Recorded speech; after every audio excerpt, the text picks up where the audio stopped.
So just about everyone has an opinion about the government shutdown, but here are where the facts stand. The government is shut down. The Affordable Care Act is now officially rolled out. Congress's approval rating is a measly 10%, and the U.S. will hit its debt limit on October 17th. That is regardless of what happens in the next couple of weeks. But still, neither side is budging. So where do we go from here? Well, for more on that, I'm joined now by Daniel Faraci. He's a director at Grassroots Political Consulting, as well as Mark Levine, former congressional attorney and host of The Inside Scoop.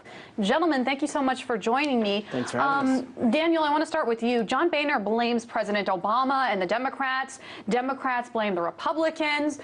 What are we seeing here other than a blame game? Do we have any other solutions? Well, this all was a convoluted strategy of Senator Ted Cruz in order to spur fundraising and expand a fundraising list. The House GOP got caught off guard by this entire announcement. And this is the premise of the entire situation.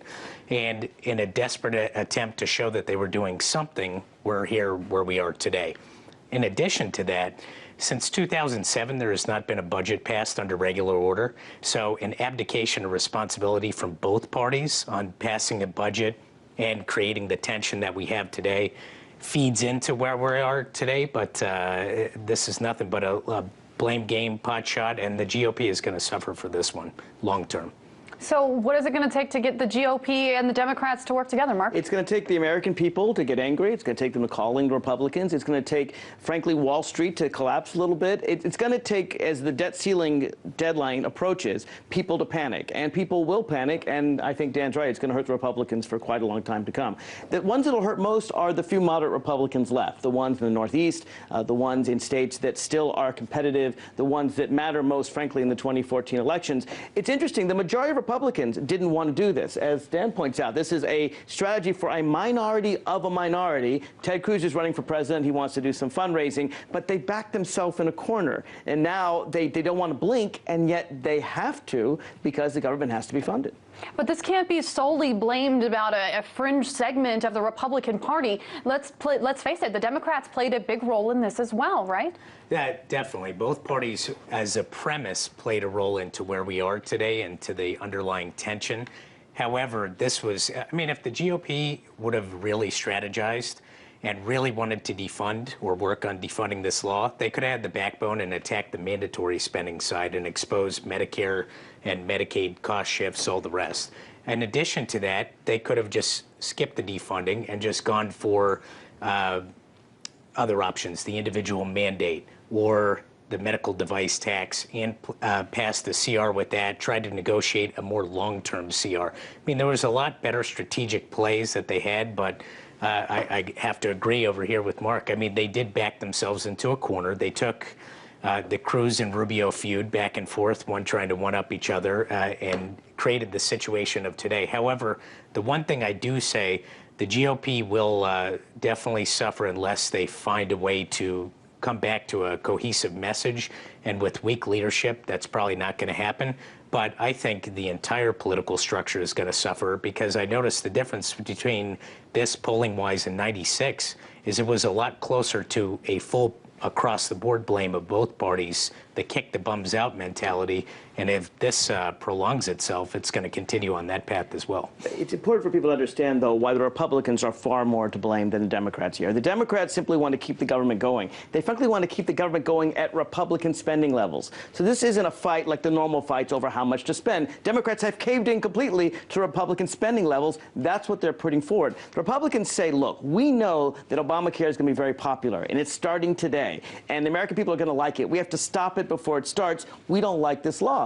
But the Constitution of the United States says how you pass laws. And Obamacare was passed according to the Constitution. If they don't like it, they can try to pass a law to overturn it. There are many things Democrats want. We'd like to see better gun control, frankly. But we don't say we're going to shut down the government unless you give us what we want. And that's an apt point that President Obama made in his Rose Garden speech today. Now, Daily Beast special correspondent Michael Tomansky wrote in an op-ed that what's happening here isn't hostage-taking, it's political terrorism. What are your thoughts on that? I think that's the case. I mean, again, the Democrats are offering simply to keep the government going. They're not attaching conditions to it. They're not saying we want background checks for the mentally ill to get guns, which we'd very much like, but we know we can't pass that through regular order. We tried. We're not attaching conditions. By attaching conditions, the Republicans are setting up something that, if it were to prevail, would really damage American politics for decades to come, because Democrats would start attaching conditions and nothing would ever get done. So I think it is political terrorism, and I think the Democrats have to stand firm, not just for the Democratic Party, but to prevent this tactic from being used in the future. And Daniel, let's go ahead and talk about some of the future consequences that can weigh down the economy as a result of all of this. Standard & Poor's, just 2 years ago, as a result of the threat of a government shutdown, downgraded our AAA ratings. So I have actually a quote from Forbes, from Standard & Poor's research team, about what's going on. They said the current impasse over continuing resolution and debt ceiling creates an atmosphere of uncertainty that could affect confidence, investment, and hiring in the U.S. This sort of political brinksmanship is the dominant reason why the U.S. The rating is no longer a AAA. So obviously they have no more authority to upgrade that AAA rating score. So what are we doing here? Are we really driving the economy back into a recession? Well, it's amazing since that point, the failure in leadership on both sides of the aisle, abdication of responsibility. Again, even after the downgrade, we still haven't had a budget under regular order since 2007. Neither party is getting the job done. Nobody's governing. And the president right now as well is not helping the situation.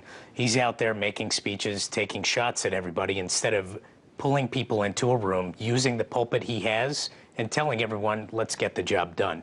But the residual effect, as you had asked, is the shutdown is devastating to the micro business. People opening cafeterias, food trucks, concession stands. And as this continues on, those are the real people that are getting hurt. On top of that, government employees trying to pay a mortgage. Everybody is being hurt, really, except for lawmakers, because their paychecks keep coming. But I do, before I let you guys go, I do have to show you a couple of tweets that came out from reporters from last night talking about how drunk they thought the Congress members were in the voting. So you have these different people talking about, oh, they can smell the breaths of the congressmen. I mean, does this kind of show the attitude of Congress at this point, that they aren't even taking these votes seriously?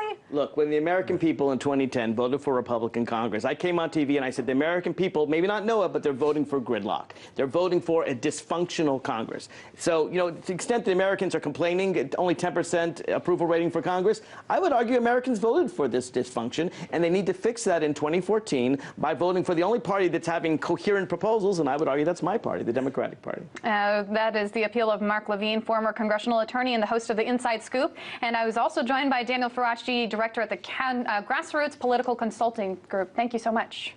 Thank you.